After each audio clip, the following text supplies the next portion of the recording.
হে মানুষ, কি নিয়ে এত বড়াই করো?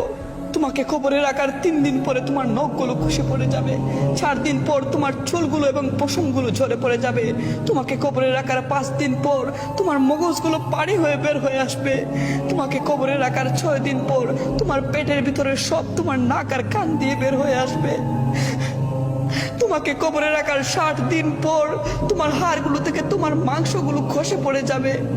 অথচ তুমি কিসের বড়াই করো, কিসের এত অহংকার করো, কি নিয়ে তুমি এত মারামারি হানাহানি করো? হে যুবক, আল্লাহর পথে ফিরে আসো, আল্লাহর পথে ফিরে আসো। ইন্নী যাহিবুনা ইলা রাব্বিস সাইয়্যিদিন, আমি চললাম আমার রবের পথে, তিনি আমাকে পথ দেখাবে। হে মানুষ, কি নিয়ে এত বড়াই করো?